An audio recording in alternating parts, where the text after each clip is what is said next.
Oi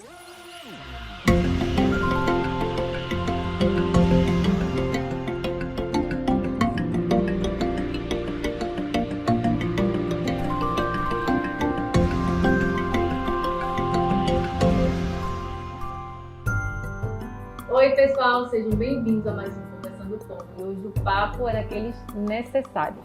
O isolamento social, as perdas, o medo. Sem dúvida a pandemia mexeu muito com o emocional de todos nós, independente da faixa etária. No entanto, os adolescentes, que naturalmente já vivem um período mais introspectivo, mais melancólico e rebelde, tiveram e estão tendo que lidar com tudo isso de uma só vez. E muitas vezes em casa, distante dos seus amigos. Tem uma importância tão grande nessa fase de desenvolvimento. Então, para falar sobre isso, a gente convidou o psiquiatra, Dr. Júlio Gouveia, e é um prazer recebê-lo aqui. Obrigada por estar aqui conversando com a gente, esclarecendo algumas questões. Viu? Obrigado, André. É um prazer participar. Que bom. Bom, vamos lá. Eu queria que o senhor explicasse primeiramente o que é que se passa na mente do adolescente, Quais são as suas maiores dificuldades, os conflitos internos, como é que funciona a cabecinha deles? Então, na adolescência, é um momento de mudança da vida do indivíduo, em que ele vai ter alguns pensamentos muito relacionados a quem ele era e quem ele vai ser. Então, esse momento é um momento muito de quebra, que ele olha para quem ele era e com as suas infantilidades, com as suas inseguranças, e que ele precisa se tornar um adulto, então tem toda uma cobrança para que ele se torne um adulto, que ele precisa se ver dessa forma. E além disso também a questão dele se reconhecer como um grupo, onde ele se encontra na sociedade. Pertencer, Se pertencer, exatamente. Esse momento de pertencimento, de se encontrar. A gente fala de fábula pessoal, em que ele começa a entender quem ele é, ele começa a construir uma fábula dele mesmo, sabe? Então ele começa a se ver dessa forma, que é diferente da fase da infância, que a fase da infância é muito mais concreta, que lida com as coisas da vida de forma muito mais concreta. O adolescente está lidando com coisas muito mais abstratas, então vem pensamentos sobre o futuro, Então é um momento de um pouco maior de ansiedade, enquanto tem modificações hormonais, corporais, além disso tem esses pensamentos diferentes. O senhor acha que a pandemia ela potencializou toda essa dificuldade? Pois é. Em relação a esse ponto, a gente vê no consultório alguma coisa diferente do que a gente vê nas pesquisas. No consultório, a gente vê realmente alguns casos maiores, tanto adolescente quanto na infância, de alterações, principalmente da ansiedade, do humor, com depressões, com toque, com transtorno de ansiedade.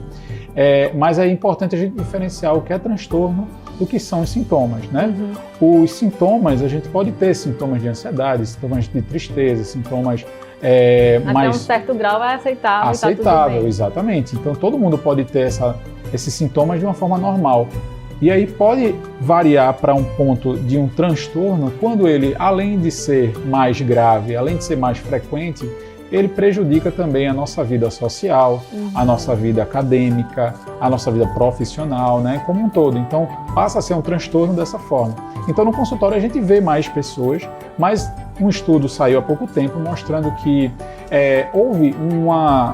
não houve modificação dos transtornos, da quantidade de transtornos no mundo todo, mas houve um aumento sim de reportar sintomas de ansiedade, sintomas depressivos. Eu ia perguntar agora se percebe um aumento da procura dos adolescentes.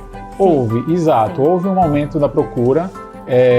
O que a gente olha no consultório é que há um aumento da procura. Além disso, também as famílias estão mais próximas, Na pandemia está todo mundo mais em casa, então coisas que antes não eram muito notadas, porque passava a maior parte do tempo tanto na escola quanto nas suas atividades extraescolares, agora todo mundo está vendo muito mais suas dificuldades, mais presente, o isolamento, como é o comportamento dentro de casa. Então isso, até o comportamento de sala de aula também, do online, como é que é essa pessoa no online, Como é que é a relação dele com outras pessoas. Sim. Então, está se vendo muito mais e a preocupação aumenta e traz para a gente saber o que é essa dificuldade, Entendi. Quais seriam os sinais que o adolescente pode estar dando para a gente que meio que estou precisando de ajuda? Que coisas a gente pode observar? Perfeito, é muito importante mesmo a gente identificar, porque é importante a gente olhar, prestar muita atenção, conversar e se tornar uma fonte de escuta, para que o adolescente possa contar porque muitas vezes não tem com quem contar, né? O adolescente ele tem dificuldade de se expressar e com outras pessoas mais difícil ainda. Então é importante que ele saiba que pode contar com alguém dentro de casa. E alguns sintomas, né, ou algumas características que podem sinalizar que está acontecendo algum problema, né? A gente pode ver um isolamento, né? Um retraimento social, em que esse adolescente está querendo ficar mais isolado dentro do quarto. Existe já normalmente, né? Essa característica às vezes a gente pode confundir um pouco, porque o adolescente gosta de ficar muito mais quietinho no seu canto, aquele espaço é o espaço dele, ninguém entra. Exato, então mas é difícil a gente identificar nesse ponto. De se isolar, sim, né? Hoje em dia a gente está todo mundo muito mais isolado, né? Mas de se isolar das pessoas, dos seus amigos, assim, alguém está querendo conversar contigo, não quero falar nada.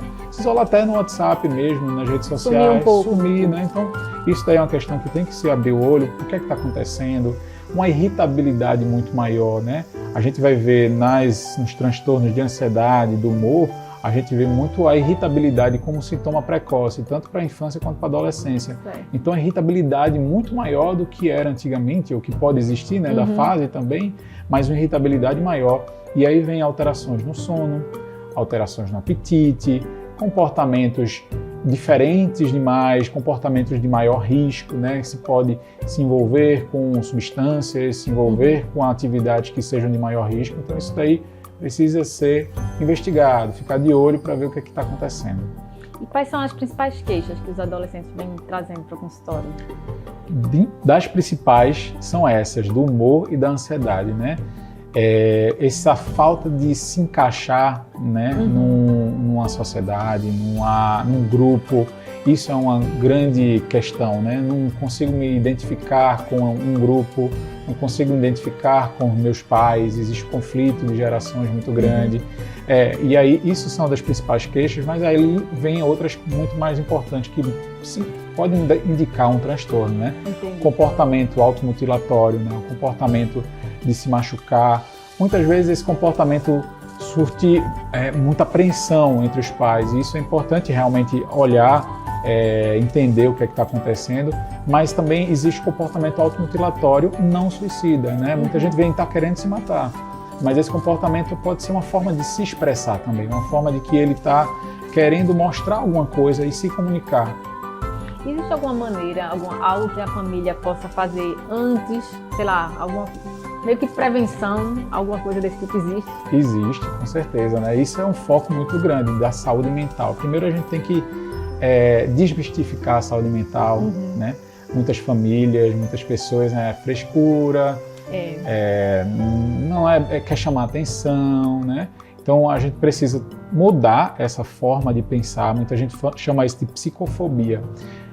Eu gosto de chamar de discriminação relacionada a sintomas mesmo, mentais, né?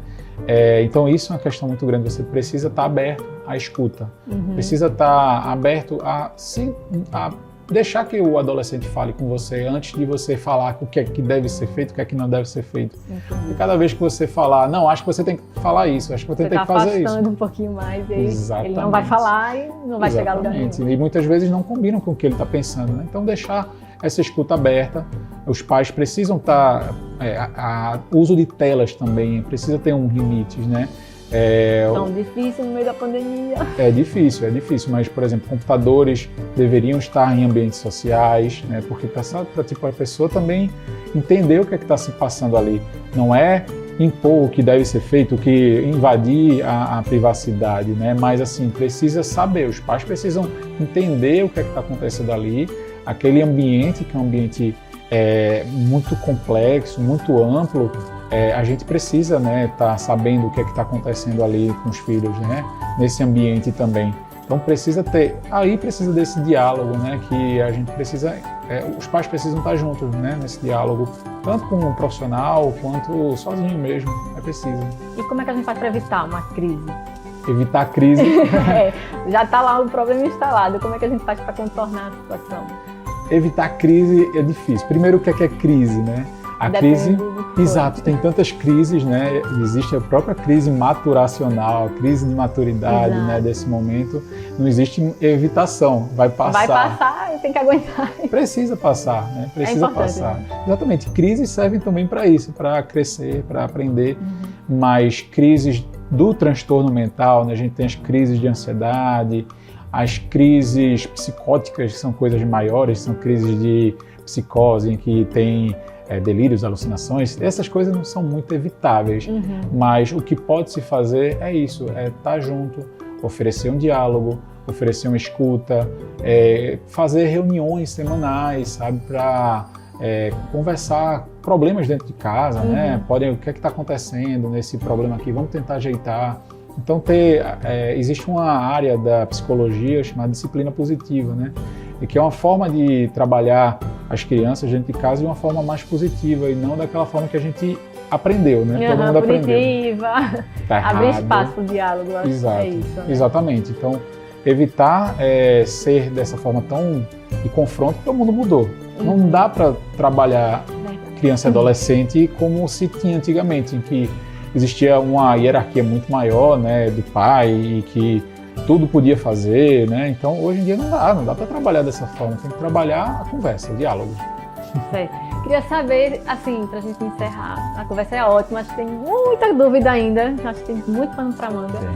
Mas a gente tem que ficar por aqui. Eu queria só que você desse algumas dicas para os pais, alguma orientação, mas... Perfeito, certo, vamos lá. Então, é isso, oferecer essa escuta, né, oferecer estar junto, né, escutar bastante o que eles estão falando, quais são os problemas principais, né. Acho que essa questão das telas, o uso de tela precisa ser muito bem estabelecido, sabe? Os excessos da tela são muito deletérios para a educação, para o sono, para a irritabilidade, né? Então precisa estar de olho nessas questões, né? E que estimular exercícios, estimular atividades, estimular coisas que possam ser produtivas. Esse é um momento de formação de muitas sinapses, um momento de crescimento. Então, quanto mais atividade, tanto cultural, quanto física, quanto atividade de leitura, tudo vai crescer muito mais e desenvolver muito mais a comunicação dessa pessoa e que ela possa entender o que está passando com ela e explicar. Joia, queria te agradecer demais, acho que tivemos aqui dicas preciosas. Que bom. Muito importante, acho, e ainda mais no momento que a gente está vivendo, né? E acho que o desconhecimento que a gente tem sobre essas questões mentais, eu acho que é o que dá mais trabalho para resolver depois. Então, abrir a cabeça, conversar, se informar, né? Muito obrigada mais uma vez. Que ótimo, eu adorei. Eu acho que é isso mesmo. O desconhecimento ainda é muito grande, a gente tem muito a aprender com a saúde mental então agradeço, né, esse momento, muito obrigado. Para te agradecer de verdade, com carinho, quero te dar um presente. Muito obrigado. Uma lembrança nossa aqui do estúdio, tá? Adorei, agora pode me chamar muito mais vezes, vindo com presente, adorei. É bem simbólico. Não, muito obrigado, eu adoro conversar sobre isso, acho que vocês viram, né? Não, eu falo bastante. Eu acho que é necessário realmente falar sobre esses temas, porque talvez a gente não enxergue realmente. Eu acho muita coisa que se confunde quando a gente fala da adolescência. Sim. Muitos sintomas são comuns na adolescência, só que de Perfeito. repente são mais, a gente está mais atento, né? É verdade, é verdade. Olha aí, pessoal. Uma mandala linda. Ui. Muito obrigado. Obrigada, senhor. É isso, gente. A gente fica por aqui. Espero vocês na próxima quarta-feira. Até mais.